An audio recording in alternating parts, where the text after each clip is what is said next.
I think for me, cinematography and color grading go hand in hand in bringing what I have in my head to life. If you gain the skills in both, you can be more versatile in what you offer and can further advance your career. My work is very inspired by the movies I watch and my taste, so I hope I can help you achieve color grades that are more movie or film-like. In a future video, I'll go more in depth on practicing cinematography, but for today, I want to show you how I color grade. I typically use S-Log3 footage from any Sony camera that has come out since October of 2020, starting with the a7S III or their cinema line as well. I capture my work with my Sony a7 IV, and all of these cameras capture a similar image to their respective body, so you will be able to use any techniques I show you with them. But my workflow doesn't just go with Sony footage. I have my main workflow that can work with different cameras depending on what I'm working with, and I also have different workflows that can also get the same results, and here in this video I'll show you all of them. So with everything that I show you, if there's anything you want to incorporate into your workflow, you'll be able to. Here I am giving away all my secrets, so if you like the video, why not hit that like button, and if you're new, why not subscribe? I really want to help you get better at color grading if you enjoy my colors, and this has been my most requested video so far, so I hope you do enjoy. There are different sections to this video, so if you want to skip around, there are timestamps down below. But before we get into my workflow, I want to show you how I properly expose so I get consistent results when I go to color grade. Having great lighting, exposing properly, having the correct or preferred white balance, and having all the other in-camera settings set makes the coloring process much more easier to accomplish and simple to do. If you feel like where you're creating isn't where you want it to be, whether it's too dark or grainy or too contrasty and many other things, it might be because of what you're doing before filming instead of what you're doing after. So now I'm going to show you my in-camera settings as a Sony user, and this can help you if you also shoot on Sony, but this can also help you to see how I go about filming. Now obviously my picture profile is PP8 for S-Log3. The file format I use is XAVC SI 4K for the most data and information possible when grading, and it's still compatible with my MacBook Pro from 2019. Sometimes if I want to save space or I'm shooting A-roll like this, I'll shoot an XAVC HS 4K and then create proxies if needed because my MacBook tends to stutter with this kind of footage. My Mac really can't take this footage since I don't have an Apple chip in it, but with proxies it's alright. And I save up on a ton of space compared to SI. Now for exposure, for my standard recording settings in 24 FPS, I'm at 1/50th of a second, 800 ISO since that's the base ISO of this camera, and varying f-stops depending on what I want in my creative control or depending on the amount of light that I want to let in. If I need more light with this camera, I'll move it up to its second base ISO of 3200, which is a really great feature to have. If it's too bright at 800 ISO, I'll put on an ND filter so I can keep the settings where they're at. When I'm filming, I usually don't keep my f-stop at the lowest possible unless I have no choice due to the lack of available light. And now for white balance, I tend to not use the in-camera presets anymore. I mostly stick with just the Kelvin scale, and I don't really use the sunny or cloudy or all those other temperatures unless it might work for the scenario that I'm shooting in. And usually I'll just adjust based on how I feel I want the shots to come out,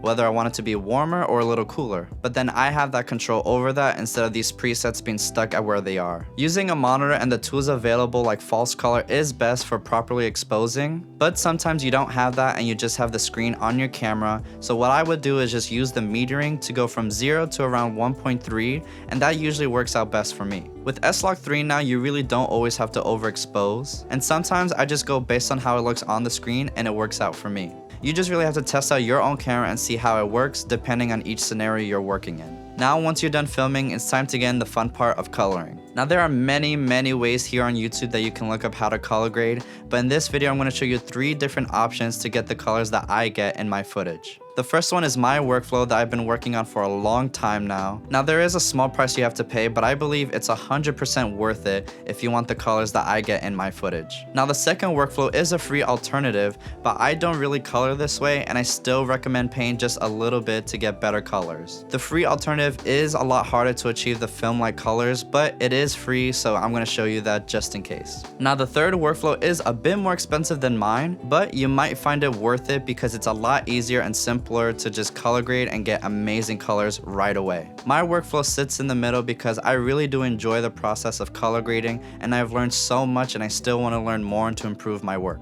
Though I have found that the more expensive option is a really great blend into my workflow in case I want to have a simpler option and I just need to get things done quicker. And I want to say one more thing before we get into the color grading because this is very important for Apple or Mac users. If you're using any displays that are made by Apple, whether it's a MacBook Pro or a studio display, you need to have these settings changed in DaVinci so what you're coloring in DaVinci matches your final export. Or at least the colors will be a little more consistent with what you see in the program versus what you see on YouTube or any social medias. On the bottom right, you need to go into the settings, and in color management, you need to match these settings that I have here. For Apple users, you absolutely need to have Rec 709A as your output color space. And then go to your DaVinci preferences on the top left, go to General and check off these settings to make sure the footage will look correct within DaVinci. Now I've tested this with my MacBook Pro and the more expensive Apple Studio displays, and you absolutely need to have these settings in so the colors that you see on your display matches your final export. If you're not using an Apple display, I believe, or if you're working with PC, you won't have this issue as this only pertains to Apple. But once you have all those settings done, now we can finally get into color grading. Now this is just a quick disclaimer, the screen recording might be a bit laggy because my MacBook Pro honestly can't take it all at the same time. I really do need to upgrade my machine. So first off, I have one clip here that I'm going to color grade from scratch, showing all 3 different workflows that you can choose from. And then after, I have 7 more shots that I already graded to show you the breakdown of each clip and the process I went through when color grading, and showing you tips and tricks that I use when I grade. So this is the first shot that I'm working with here. I first find the hero shot, which is the best frame to choose when grading. I'll start by creating 4 nodes by clicking Option S to add a node. And I'll start in the 3rd node, and this is where I'll bring in the Phantom LUT. For my A7 IV, I use the same Phantom LUTs as the Sony A7 III uses. Phantom LUTs are my go-to for a strong base and starting point when I'm coloring. I highly recommend them as the colors emulate that of an ARRI camera, and I truly believe those cameras have the best color science. I'm sure many filmmakers would agree, as ARRI is one of the main camera companies used in cinema, and the Phantom LUTs help get closer to that movie feel. Without these, I feel like it's much harder to get the right colors that you want or the cinema feel, as you'll see later on. But for more info on these LUTs and which cameras can use them, check out the link down below. I cannot recommend them enough. So here there are many different options that you can choose from to start out with. You know, there's the tungsten, which I think I might go for, but there's also the neutral, which is just the base version of the Phantom LUTs. And you know, there's different looks that you can choose from, but I think tungsten works best with this footage, so I'll choose that to start. And now that I have the Phantom LUT that I want to use to start as a base, I'll go to the 2nd node, and this is where I'll do my primary adjustments. So here in the 2nd node, this is where I adjust my primaries, and I'm going to start by increasing the gamma a bit just to brighten things up, you know, open up the image a bit more, and I'll raise the gain and I'll drop the lift a little bit just to add more contrast right there. And then I'll go into the highlights and I'll drop it down to bring back some detail in the lighter parts of the image. And also drop the shadows and mess around. You know, here I'm just messing around with different options to see what I can do to the image. I'll add a bit of contrast and I'll move the pivot to open it up a bit, and it's looking pretty good so far. I'm just making minor adjustments here and there. If I want to, you know, change the temperature, I could do that as well if I want to warm it or cool it. Or, you know, if I want to add a little more magenta or green tint to it, I can do that as well. And then I'll also go to the color boost and I'll increase it just a bit just to add a little more color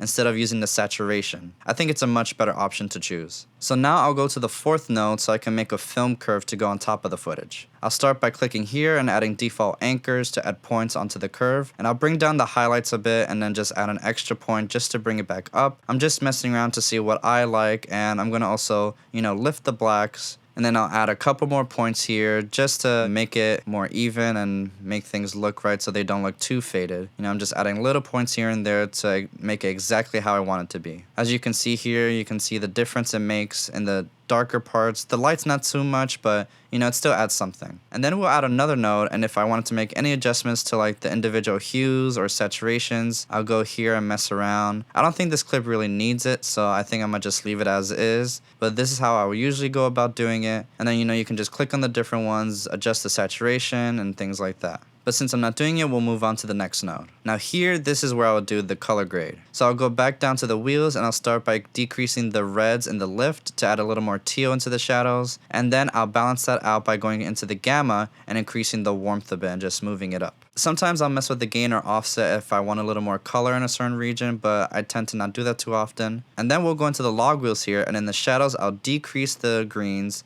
just to get some of that green gook out of the shadow so it's not too green or too much of a certain color. And then in the midtones I'll add a little bit more warmth. And I think that looks good right there. You can make more adjustments to see how you like. And if you want to adjust the temp a little more here, you could do that by cooling it down or warming it up. As you can see from, messing around with the gain, you can add a little bit more color, but I don't think it's really needed. And then I think I'm going to actually cool it down just a bit. And now in the next node, I'm going to show you what I would do if I wanted to adjust the skin tones. I don't really think you need to because I think the skin looks fine, but this is what I'll do. I'll go to the qualifiers and I'll just highlight the skin and make sure it's all selected. I can mess around with these settings to like find the right selection of color and see what different choices there are. And then I'll go into the clean Y, I'll just mess with these little settings and see how I could clean it up a bit more. I don't really think this clip needs to, mess with my skin, but I'm showing you just in case I wanted to. I can warm it up a bit if it needs it or anything like that, but I'm gonna just let it be. But I think I can, just decrease the highlights just a little bit more just to add a little more detail back into my skin. I think that's looking good so far, just messing around. And then here, I'm actually gonna go into the mid detail and decrease the detail a bit so it just smooths out the skin. And now I'll add another node, and instead of going to default anchors, I'll click on editable spleens.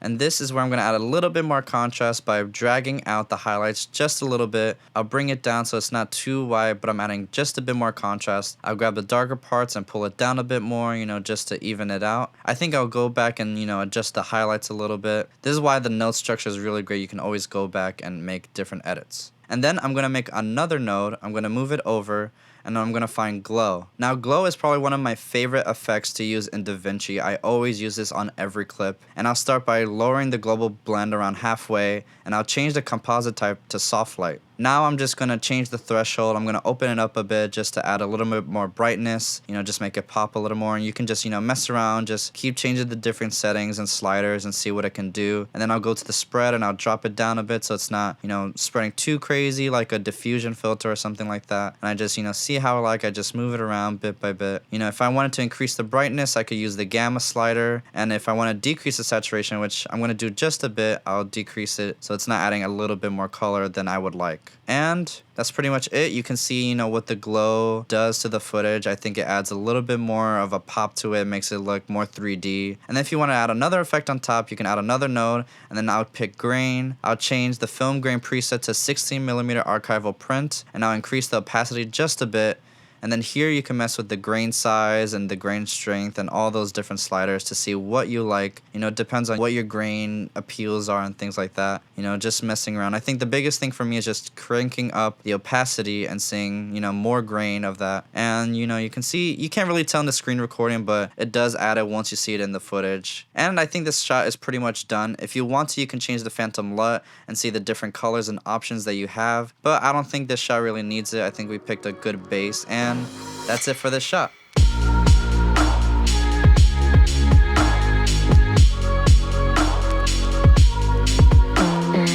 Now I'm going to show you the free workflow, which is basically the exact same thing as my workflow, except I'm changing out the phantom LUT. So we're going to start out by copying and pasting the grade that we already did. You already know how I graded the shot, so I'm just going to look for the hero shot again, and we're going to take out the phantom LUT and do something else instead. In the effects, you're going to look for a color space transform, and then you're going to drag that on. And then here for the input color space and input gamma, it all depends on your camera. So for me, I go for gamma 3 Cine. I'm looking for Sony, S-Log 3. That's what I shot in with my camera. For the output color space, you scroll down, you find Rec 709. And then for output gamma, you're going to choose gamma 2.4. Now here you can see this is what the colors look like if you're not using a phantom LUT and you're just using a color space transform. You can go further in with the colors, and adjust them more, look at the hues and saturation of each. But I don't really go this route because phantom LUTs is just incredible to use. I highly recommend it. I feel like I'm just saying that over and over again, but it's very true. It's what I use. But here you can adjust the hues, try to get more of that movie color in. But I think phantom LUTs is the way to go.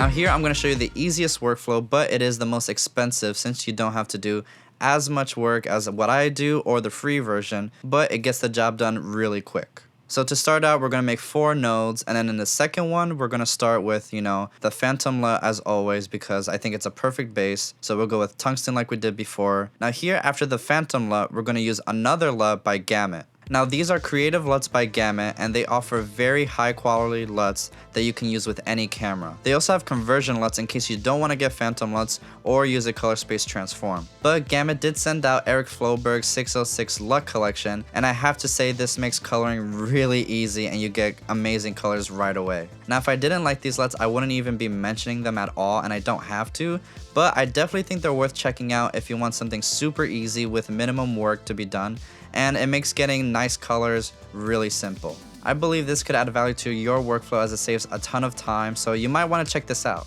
I enjoy coloring, so I still go more in depth sometimes, but if I need to rush or I don't have a lot of time, I'll definitely be using these. It's super simple to use. Now this video isn't sponsored by anyone at all, but you can check out Phantom LUTs down below, and then for Gamut, I have affiliate links down below, so if you want to support me in the channel and you want to get one, definitely check it out there. So right now I'm just looking through the different Gamut LUTs that I have here from the collection, and they all look really good, so it's hard to pick which one I want, but I think I'll just go for the first one right here. So if I wanted to make any more adjustments, I could, just to see if I wanted to add a little more color or pop, I can increase the gamma again or, anything like that. But you really don't need to, as it looks good right away just like this. Now if you wanted to add a film curve like I did with the other 2 options, you can add a node in between the Phantom LUT and the Gamut LUT and then input your curve there. Now this is the exact same curve that I used from the other 2 versions, and that's pretty much it. Now if you want to decrease the output of the LUT because it's too much, you can go to key and then just lower the gain in the key output to however you wanted it to be, but I think right here the shot looks good at 100%. And then if I want to add glow, I can do that right after, and then I just copied and pasted the same one that I did from the other 2 workflows.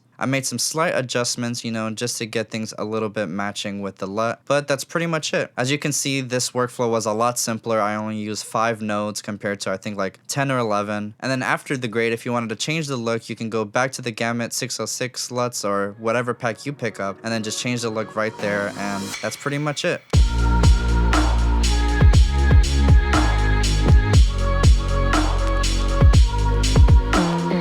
Now those are the 3 different workflows that I have for you, and now I'm going to go through the rest of the clips that I have and show you my process that I went through when grading. So this is the next clip I have for you, and I'm going to show you my workflow just using the Phantom LUT, and this is how it turns out. So I'm going to start by disabling all the nodes, and we're going to start by putting in a Phantom LUT here in the 3rd node. Once again, I use the tungsten LUT as it's one of my favorites. And then before we go into the 2nd node and change things in the primaries, mess around with the lift gamma gain, adding contrast, decreasing the highlights, just to see, what I would want when I get into the more further color grading. And then after the Phantom LUT, you can see here I added a film curve just to make it more movie-like or film-like. And then after the film curve, I went to my secondaries and adjusted the colors just a bit. As you can see, I changed, the hue of the blues just a bit just to make it a little different, and I decreased the saturation and just messed around with the different colors to see what I would like. I didn't do too much, but as you can see, I changed the reds and my skin just a little bit, decreasing or increasing the saturation to what I think would work. And in the next node, we started with the grade. So in the lift, I decreased the reds just a little bit to add a little teal. In the gamma, I warmed it up just a bit, not too much. And in the gain, I did this time, decided to add a little bit of warmth just to make a little bit of a difference and add more warmth into my skin. Now in the log wheels here, I went to the shadows and decreased the greens just so that the blacks are black. And in the midtones, I decided just to warm it up a bit more. In the next node, this is where I made further adjustments by using the edible spleens and just pulling up the highlights, and the shadows I didn't do too much, but you can pull it down a bit more if you wanted to, but this is how I liked it. And then of course in the final node, I added the glow.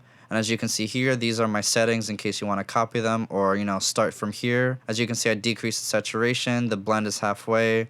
The gamma is a little bit more to increase the brightness. I also lowered the shine threshold and the spread just a bit. Now as you can see here, we have one more node at the beginning, and this is where I did my noise reduction. Now even though I did properly expose since I shot it when there was low light available, there is still some noise which we need to clean up. Now this is only available in the DaVinci Studio version, so if you paid for DaVinci you have this, but in the free version you don't. Now here in the motion effects, I changed the frames to 2, and then I also went from faster to better here in this option. In the temporal threshold, we'll increase it just a bit so we can see if it's cleaned up, and then also in the spatial threshold, we'll increase it just by 1 just to add a little bit more. And I think it looks pretty good right here, as you can see a difference. And that's pretty much it with this clip using my workflow.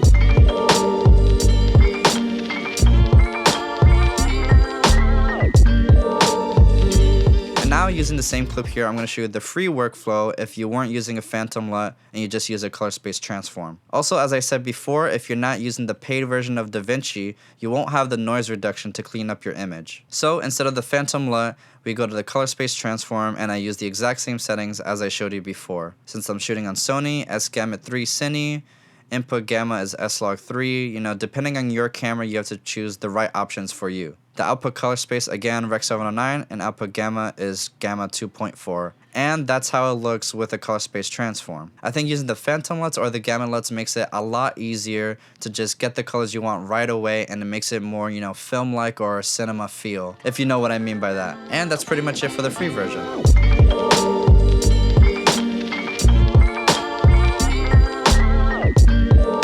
And now I'm going to show you once again the easiest but most expensive option using a phantom LUT and a gamut LUT to go with it. So here in the second one, I'm going to choose, my phantom LUT. I'm going to go with tungsten since that's what I did before. And then in the next node, we'll use the gamut LUT, and I'll just look through the different options, see which ones I like to go with, I actually think here I'll go with the third one to make it black and white, and I really love the colors right away. And then in the first node, I'll just make some slight adjustments to open it up and brighten it more so it's not too dark because of the LUT. And then if I want to, I can change the LUT if I didn't want black and white, and I think Belmont looks pretty good right here. If I wanted to decrease the LUT, I go here to the key again and decrease the key output. And I just make some slight adjustments to how I like it, and I think it looks pretty good just like that. I'll go back and decrease the highlights just a bit, just to add a little more details back into the brighter parts. And then in the fourth node here, I'll move it over and add glow again because I always use that, and I think it just makes the image pop way more than without it. As you can see, I drop the blend halfway, and then I go to composite type and change it to soft light. I open up the threshold and the spread, just messing with things, just see how I like it. I'll decrease the saturation because I don't like it adding too much color back into it, and I just want to take some of it away. And I think just like this, it looks pretty good. And as you can see, it only took 4 nodes. Gamut LUTs makes it really easy to just get a color grade that you want done quick. And even though it's more expensive, you might find it worth it because the colors are still fantastic.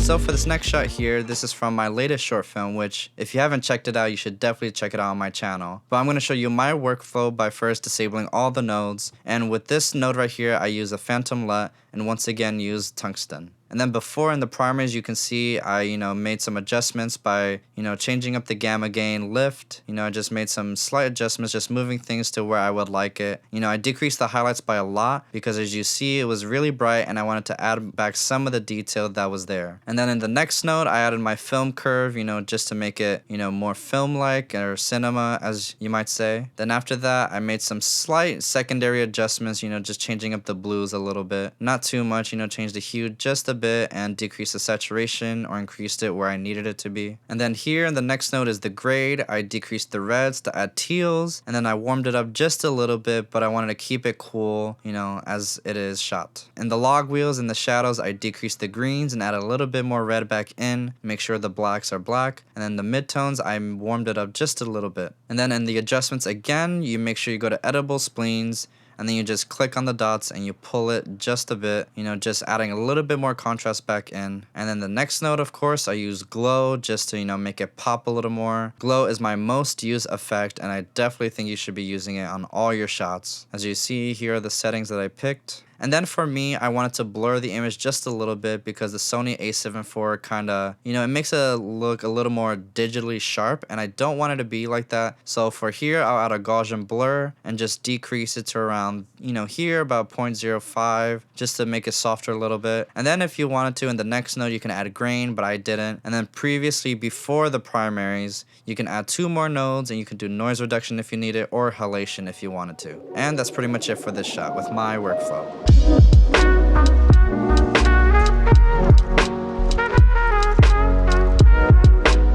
Now this is basically my workflow, but the free version, like I've said before. I use the color space transform instead of a phantom LUT, and as you can see here, this is the color difference between the 2 clips. And I think phantom LUTs is the way to go.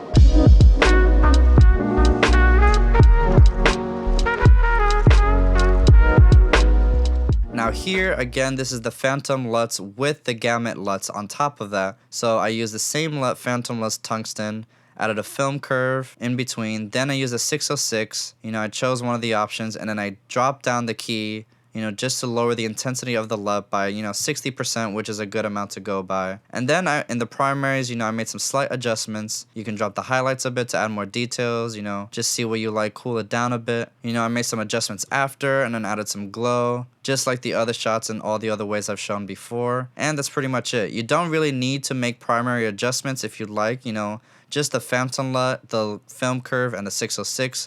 Looks good right away. And then the glow, I always want to add a glow, so that's what I do. And that's how the Phantom LUT and the Gamut LUT looks.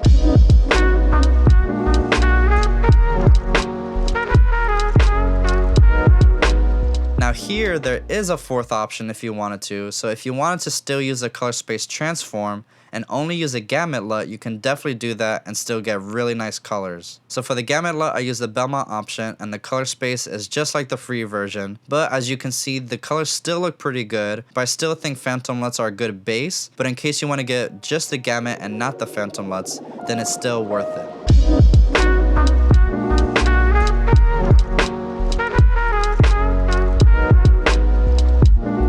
So for this next shot, I wanted to show this because I shot it at blue hour, which is one of my favorite times.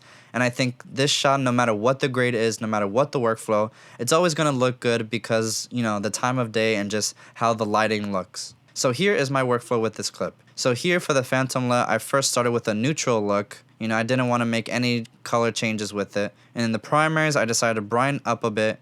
As you might see, there's some noise, which we'll clean up in just a second. But, I dropped the lift, increased the gamma, just making some exposure adjustments, add a little more contrast. And then in the next node, we added a film look, adjusting the curves, making an S curve. And then if you wanted to, you can add another node to change the secondaries if you want to change the colors. But I decided it didn't really need it, so I disabled it. After that, we added the grade where we, added some teal back in the lifts by decreasing the reds, warmed it up just slightly, but I still wanted the blue in there. In the shadows, I decreased the greens, taking away the green mush, warmed it up just a bit in the midtones, or you don't really need to. It all depends on your taste. And then for adjustments, editable spleens, you pull up the highlights a bit, just adding a little bit more contrast, making it pop a little more. And then the node after that, of course, we add the glow. Here you can see the settings I chose. I always go with the blend halfway down, soft light, just opening things up a little bit. I actually decreased the gain just a bit because it was a little too bright, but I increased the gamma just a bit. And then this is where we cleaned it up with noise reduction. As you might have seen, it's kind of noisy, so here we changed it from 2, changed faster to better to make it more smoother. The temporal threshold, increased it a bit. Spatial, increased it a bit. As you can see, it cleans it up. Here it is on. I can clean it up just a little more if I needed to, and that looks good right there. As you can see, the difference right there. Try to expose it the way I wanted to, but it was still too much noise there, so I cleaned it up. And then after I added some grain, just to add a little bit more of a style onto it. And that's pretty much it.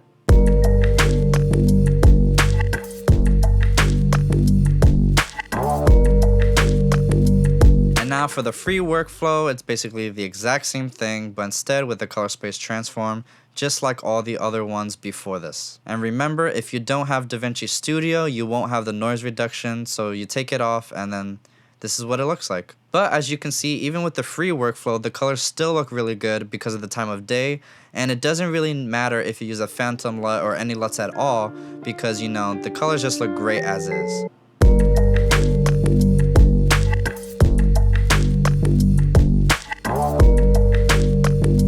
here I'm going to show you the Phantom LUT and the Gamut LUT together.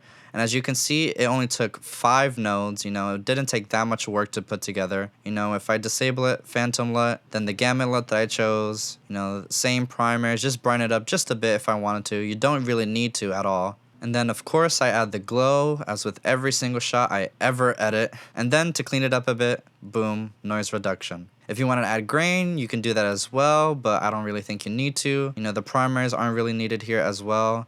But that's pretty much it, and it looks great as always. I think Phantom LUTs and Gamut LUTs go really well together, so you should definitely try them out.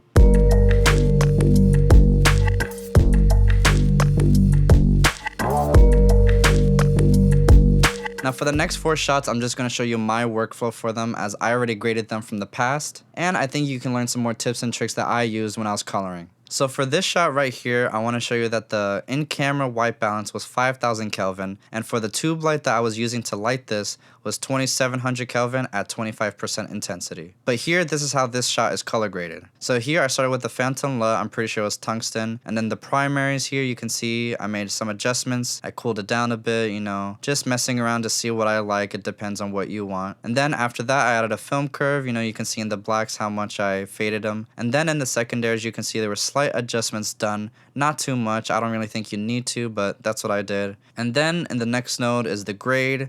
I take away the reds to add teals, warmed it up just a bit. In the shadows I take away the greens, just to make sure the blacks are black. In the midtones I warmed it up a bit. And then the next node for adjustments you can see edible spleens again, just to add a little more of a pop to it. And then after that, the last node is glow. Now that the grade is done for the clip, I actually added an adjustment layer above it to add halation, Gaussian blur, and film grain on top. Now here, this is all that's in the adjustment clip. So to start out, I added some halation.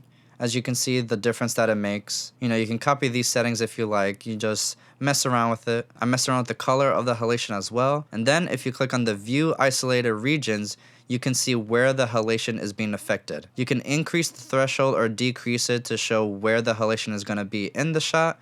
And that's pretty much how I set it right there. So you see the difference like that. And next I add a Gaussian blur like I did in one of the previous clips, just brought it down a lot. And then here I added grain. As you can see, I started out with 16mm archival print, and then I adjusted it based on how I want it to be. You don't have to adjust it further, but that's what I like. Now the reason I put this in an adjustment clip is so if there's other clips underneath that, they're all affected with the same halation, same blur, and same grain. So this makes it easier to match all those effects within a certain video or whatever you're creating.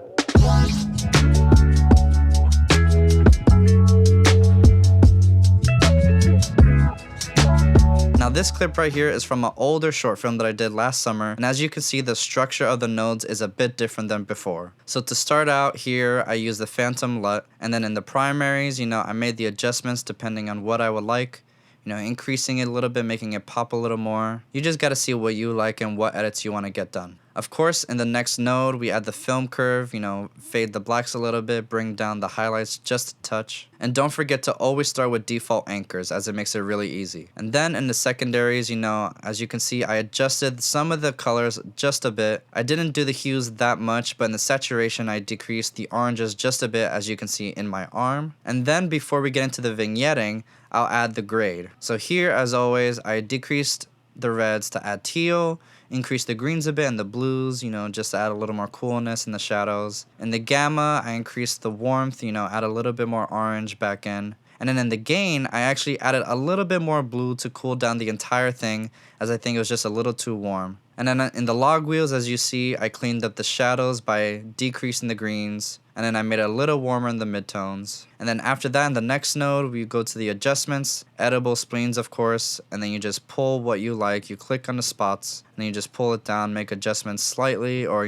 depending on how much you want it. After that, in the next node, of course, the glow, as always, with every single shot. You can copy these settings or just mess around with it. You just need to see what you like. And now this is where I went a little more complicated. And now here, I wanted to fix some things because they weren't shot the way I wanted it to. So I'm going to do some vignetting and using a parallel mixer to make those adjustments possible. So in the first node here, you can see I made the monitor brighter because I thought it was going to be brighter when I was recording, but turns out it wasn't, so I had to do that in post. I used the power window here and basically just dragged it out, so here you can see what is affected, and it's just the top part of the image. All you gotta do is just place it out and then drag down the arrow until it fits where you want it to affect. And as you can see here, I increased the gamma by a lot. I moved it up, made the gain more, just making everything brighter on the monitor, and you can see how big of a difference that makes. So in the next node here, you can see I decreased the bottom parts just slightly, just to fill out the image more and just make it more complete. I just decreased the gamma, not too much. It doesn't make that big of a difference, but I liked it. And then same with this other node right here, I decreased it a little bit on the side here just so that the full image comes together better, I think. You don't really need to do these two, but I think it helps. And then once that is done, I still wasn't happy with how the monitor looked, so I added an extra glow just to make it even more brighter. So you can see here with this power window, I chose the square option and then just put it around the monitor, moved it out of the image. And then here when I enable it, you can see it's much brighter. Here are the settings that I chose for this glow. Of course, I went with soft light again and blended down. And then this time with the shine threshold and the spread, I actually decreased it all the way just so that it really pops a lot more. And you can see the difference right here it does for the monitor. I wish it was brighter, but I just couldn't do it with, the actual monitor that I had, so I had to do it in post. But I think those adjustments I made turned out pretty well, as you can see right here.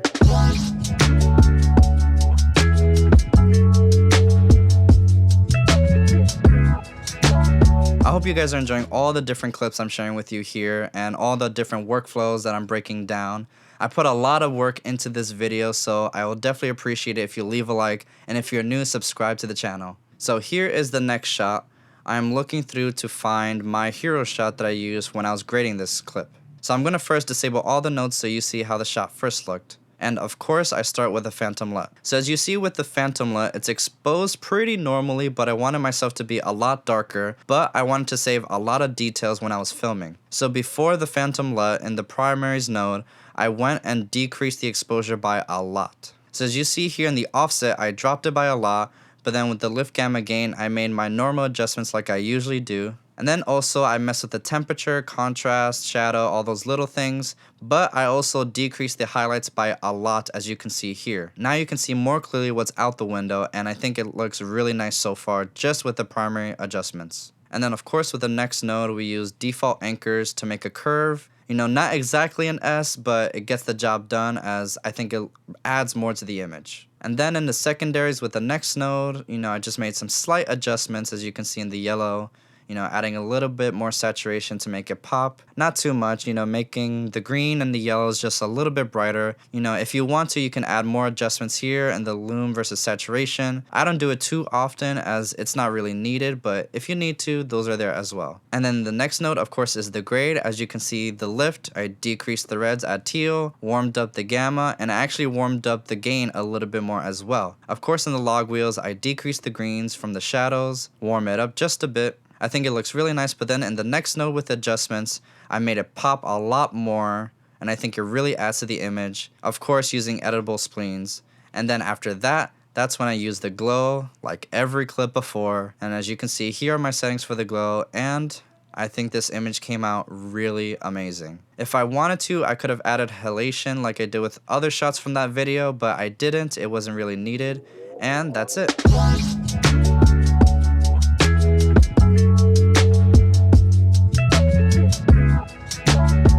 Here is my last shot that I'm going to show you the color grading process for. So this is the color grade I do for my normal A-roll shots, in my room here. And it might look a bit complicated, but it won't be once I break it down. So to start out, of course, like always, I use my phantom LUT, just get things going. But also because this node structure is a little different, I made my adjustments on the same node when usually I'll go before, but this was an old node structure that I was working with. So yeah, I just messed around with lift gamma gain to see how I like it, you know, make my adjustments, decreasing the highlights all the way down to bring back all that detail in my skin, as you can see there. Increase the contrast, warmed it up a bit. And then after, this is actually where I made my secondary adjustments. There's no film curve at all here. You know, just made slight adjustments in the hues versus hues or saturation. You know, just seeing what I need to, you know, make it more what I like. And then we'll skip the vignetting for now and then go straight into the color grade. As you can see here, I decreased the reds, add teals, add greens, add blues, warmed it up a bit. In the shadows for the log wheels, I decreased the greens to take away that green gook, you know, just making it all even, make the blacks blacks, the whites, you know, white. And then here in the next node, this is where I did my skin adjustments with the qualifier. And then here for my skin, all I did was decrease the mid detail to smooth out my skin. I also wanted to adjust my skin color because it didn't look just right. So I'll use the vector scope here if you go on the bottom right and choose vector scope, but it's already open for me. And then here is when I can look to see if my skin will match where the skin tone line appears. So I just messed around with the gamma, you know, just adjusting the color a bit, you know, just so I can get the right colors and that the skin tones go along that line because that's where they should be. It doesn't matter what skin tone you have, they all should be along that line, whether it's darker or lighter than mine. And then in the next node, I just made some slight adjustments with the edible spleens. Not too much, it didn't really need it, just darkened it up a bit. And then with the glow, I just made it pop a little bit more. And then here are the settings for that. You know, just drop the threshold. Global blend, of course, is halfway. Soft light. And then towards the beginning, I did add a bit of halation to just make my skin pop a little more and the lights as well. As you see here in the view isolated regions, that's what's being affected, and I think it just adds a little bit more. And then in the very first node, I actually went back and decreased the highlights even more so I can add more details back into my skin and, you know, everything looks more even and nothing's too bright or overexposed. And then we go into the vignetting with the parallel mixer. So I feel like the wall was just too bright, so I wanted to drop down the exposure. So I used the window to just draw a shape around that wall and just decrease the gamma. I softened up the window so then it blends well with the rest of the image and it doesn't look too obvious. And you see it just cuts out the wall and just makes it darker than what it was actually shot at. And you can see here the difference it makes. I think it looks much better now. And then with the next node for vignetting, I just used that window again to just drop down the exposure towards the top part of the image. And then with the node after that as well, I just pulled it out to the side and then dropped down the exposure on the side. Anytime I'm dropping the exposure for a vignetting, I always use the gamma and just drop it down there. And then as a bonus, if you wanted to add some grain to your shot, this is what I did, you know, in the final node. You know, here are the settings if you want to copy them. I always start from 16mm archival print and then make some slight adjustments, you know, here. I didn't do too much, but, you know, it depends on your taste and what you want added. But for me in this video, I don't really need grain in the shot, and that's pretty much it for the grade. Now, since I'm done grading this, but I always use this kind of grade when I'm shooting in my room, I can actually save it for future videos. And then to do that, you just go to gallery on the top left. You might be in stills, but you should go down to power grade. And then here you just find the frame you want, you right click it and then press grab still. And now you can just label the power grade however you like to save it for future videos, and that's pretty much it. As you see, I already have a grade because I just saved it and copied it over for this one, but that's all I had to do and now it's done. And that's pretty much all the tips and tricks that I have for you. If you enjoyed the video, why not hit the like button and subscribe if you're new to the channel, and also comment down any tips you might have that you want to share, and I'll see you in the next video.